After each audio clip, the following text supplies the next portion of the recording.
Hey guys, welcome back to my channel. And oh god, my eyebrows, Lord, these things look, they look bad. But welcome back. I know it's been a little minute since I have been here, but I've been working and I honestly forgot like what I wanted to make videos about. Or not, I forgot, but like I didn't have any ideas and nobody was giving me ideas, so I just kind of just waited till I got an idea.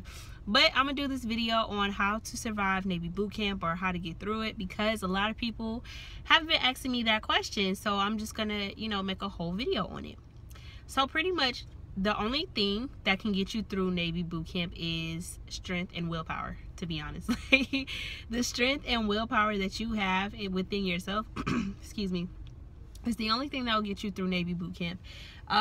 You have to have those things, because there's gonna come a time where it seems like everybody they're gonna start getting down, because you're away from pretty much civilization for 8 weeks at a time, and you are around the same people every single day. Some people you don't know, some people you kind of know, some people you're just now getting to know, and then you got these 3 RDCs yelling at you constantly, dropping you for what seems like nothing, and you just, you get tired of it, and you just know that the next day is not going to be anything but the same thing.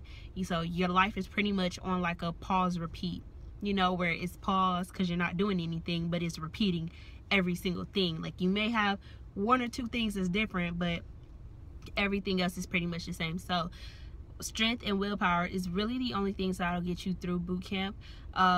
You can't let yourself get down. You can't let yourself start feeling like this isn't what you want to do, the Navy isn't for you, or you can't let yourself forget why you even signed that paper in the first place. And don't be that dummy.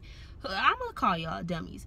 Don't be the dummy who goes to boot camp. You wasted all that time in depth, wasted your recruiter's time, going to talk to him or her, signing papers, going to MEPS, signing contracts, taking a job that somebody else could have taken, just to get to boot camp, and then get to that point where you're feeling like, man, this isn't for me, and you're just gonna give up. Because for what? Just because you feel like you didn't want to do it. I just don't be that person. Honestly, don't be that person, because it's stupid. Like, everybody signed their contract for a reason, and if you signed your contract for someone else, like your mom, your dad, sister, aunt, uncle, brother, or because you feel like, I just need to get away from wherever I'm at and I want to make some more money, or whatever the case might be, keep that as your focus, and understand and realize that boot camp is only but so long. If you make it longer than what it needs to be, that's your fault. But boot camp is only but so long. And they will tell, well, the captain, the CO of RTC actually told us when we went to our CO's brief in the beginning of boot camp, he was like, the quickest way to get out of boot camp is to graduate, which is the freaking truth. It is the truth. Because if you get separated, you don't just go home. Like, they don't just send you home. Like, you have to get ASMO'd from your division to this the SEPs. You gotta go to the barracks where all the people who are getting separated are at. You gotta go there. Then you gotta wait around for the rest of your paperwork and everything to get to your new compartment or whatever. And then it depends on why you're getting separated. You may have to go see like doctors or things like that. Then after that, you got to go see legal, because you're breaking contract. You're breaking the contract, so you got to go see them.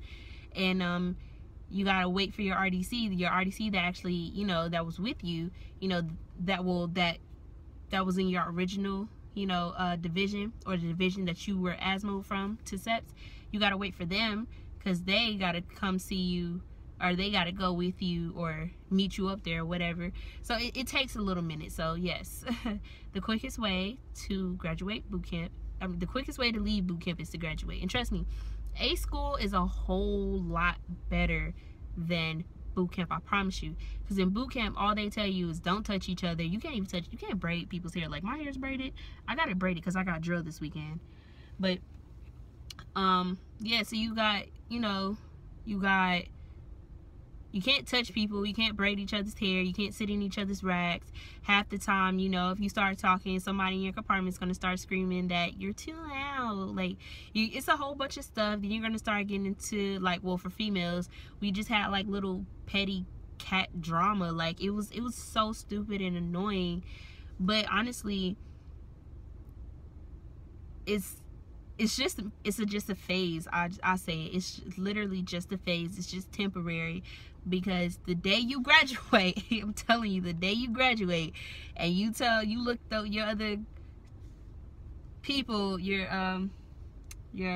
division people, your fellow sailors, okay, your fellow sailors, you look them in the eye and you're just like, ha, I ain't gonna see half of yous again. And I'm glad, because that's what I did. I was happy I didn't see half of my division. Lord, I see their faces sometimes on my Facebook suggested friends, and I'm like, no, we not, boo, not today, not today, not ever. No, I would not go for it, and never. Anyway, but yeah, that's pretty much how you know, that's how you survive boot camp. Is just look forward to something positive, which would be getting to your permanent duty station, and or getting to A school, because A school will be fun. I'm telling you, like, even if you have a sucky rate, like, you can make your A school as lit as you want it. You just gotta be around the right people in A school, and you gotta, you know, you gotta get your, you know, well, depending on what base where your A school is. I know mine's in Great Lakes. We had to at least get qualled for to, you know, go to the next phase for Liberty phase. Like, it was phase 1, 2, and 3. Phase 1 is what you automatically get when you get to boot camp. You got to be back in the barracks at 10 o'clock, and you cannot leave the barracks without, you know, without your wearing your uniform. If you're on base, you have to wear your N-dubs or, you know, your dress uniforms. And if you're going off base, you have to wear your dress uniforms, one of your dress uniforms, and that's annoying. And then, like I said, you got to be back at 10 every single day of the week, even the weekends. Versus like phase 2, we could be out till midnight. We can leave the barracks in our civvies. Yeah, that was pretty much the only difference. Oh, and then they extended our liberty, not like the hours, but they, like, at first they told us we couldn't leave the base during the week, only on the weekends. Well, really Friday and Saturday. We couldn't leave base on Sunday for phase 2, but then they took that away. So it made it so that we could leave the base every single day of the week. Whew, and everybody was happy, including me, because I had my phase 2. And then phase 3, you have to be back in the barracks at 2 in the morning, and you can wear your civvies, and you can leave the base whenever you want to, as long as you have a Liberty buddy. Phase 1, you need 2 Liberty buddies, and phase 2 and 3, you only need 1. So that's what I looked forward to when I was in boot camp. I was like, man, I'm trying to get out of here. I'm trying to go have some fun with somebody's cousin, sister, brother, auntie, uncle, whoever at somewhere. And I did. I had a great time at A school, man. Jesus, I wish I could go back. It was lit. That's what I look forward to, and no lie, I was not let down. And that's actually how I survived. And then also, like, my dad and my mom would always send me, like, encouraging cards. They sent me those a lot, and I loved it. They sent me pictures of them and my son, like, once or twice, and I loved it. Though, and, you know, my best friend, I think I mentioned this in the previous video, my best friend's mom sent me and her an encouraging letter, and it was so sweet. It was so cute. And me and her actually kept each other going. And honestly, I didn't know her before we got to boot camp, but she was my friend in boot camp, and her and I are so close. We're still close even to this day, while she's deployed and I'm, you know, here. But I call her my best friend, because honestly, without her, I don't think I would have been able to make it through boot camp without a mental breakdown, because it's all mental. It's nothing physical, not really. It's all mental, and she kept me, like, on a steady path, and I kept her, you know, on a steady path too. But I'm in this video because I feel like I've just been talking too much. But yes, that's how you guys pass boot camp or survive it. That's how you get through it. Just have someone encouraging, send you letters, and wait on something positive. So that's it. Love you guys. Comment, like, subscribe.